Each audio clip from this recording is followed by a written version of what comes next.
ناروغي او درملنه. السلام علیکم، زه یم سمیم ځلاند او تاسو ګورئ ځلاند یوټیوب چینل.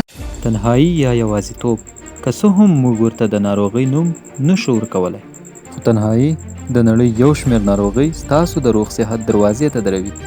ته چې څومره یوازې یې همدومره به ناروغۍ ستاسو ملګرې دي.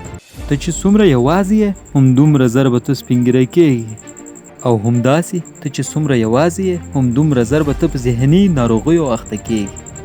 تنهایی یا یوازیتوب څومره زیانونه لري، په دې هکله د نړۍ وتلو ساینسپوهانو څېړنې وکړې. دوی لومړی څېړنې په شادو یعنې بیزوګانو باندې وکړې.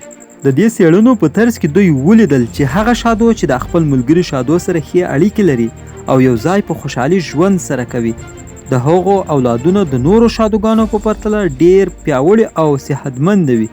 د دې ترڅنګ دوی په نورو حیواناتو هم څېړنې وکړې او هلته هم دوی همدې نتیجې ته ورسېدل. او داسې دوی زرګونه څېړنې په انسانانو هم وکړې. د دې څېړنو په طرز کې دوی دې پایلې ته ورسېدل چې هغه انسانان چې یوازې وي او د نورو انسانانو سره ناسته پاسته او ملګرتیا نه کوي، د هغو انسانانو په پرتله چې د نورو انسانانو سره ناسته پاسته کوي ډېر زر سپینګیري شي. ځکه هغه سیل یا حجرې چې انسانان د 50 یا 60 کلونو کې زړوي، د تنهایی له امله هغه سیل انسانان د 30 یا 40 کلونو په عمر کې د سپینګیرتوب په دروازه ودروي. د تنهایی په هکله ډاکټر لیډیا ډنورډ څه داسې وویل. I'm Lydia Denworth. A lot of the work has been done in non-human primates, so in monkeys. تنهایی په ډیری انسانانو او حیواناتو یو رنګ اثر کوي. هغه انسانان چې یوازې وي په هغوی باندې هر رنګه ویروسونه اثر کوي، او د دې ترڅنګ دوی په رنګارنګ ناروغیو اخته کیږي چې په دې ناروغیو کې ژور خفګان او بېخوابي هم دي. تنهایی ډېرې خطرناکو ناروغیو ته لاره پرانیزي. تاسو خپل ځانونه او فامیل د تنهایی څخه وژغورئ، ځکه چې مجنون د لیلا د عشق څخه نو لیونی شوی، بلکې د تنهایی څخه لیونی شوی و. دا و د یوازیتوب زیانونه. نن موږ یوه بله ناروغۍ هم ذکر کوو او ګورو چې هغه څومره زیانونه لري او څنګه موږ کولی شو چې ځان ځینې وژغورو. د ویښتانو سپینېدل.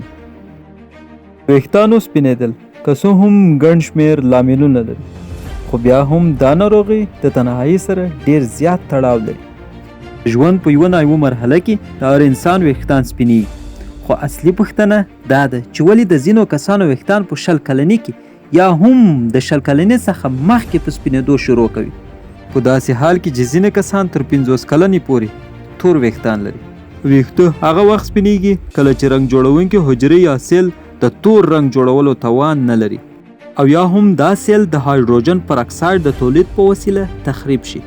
طبي توګه په سپین پوستو انسانانو کې د 10 کلونو وروسته او په تور پوستو انسانانو کې د 40 کلونو وروسته ویښتان په سپینېدو شروع کوي. دلته موږ د ویښتانو د سپینېدو لاملونه ذکر کوو. د ویټامینونو کمبود، د پروټینو کمبود، د زینک یعنی د اوسپنې کمبود، کمه اشتیا یعنی هغه کسان چې خوراک تر اندازې کم کوي او د دې ترڅنګ هر وخت یو قسم خوراک خوري.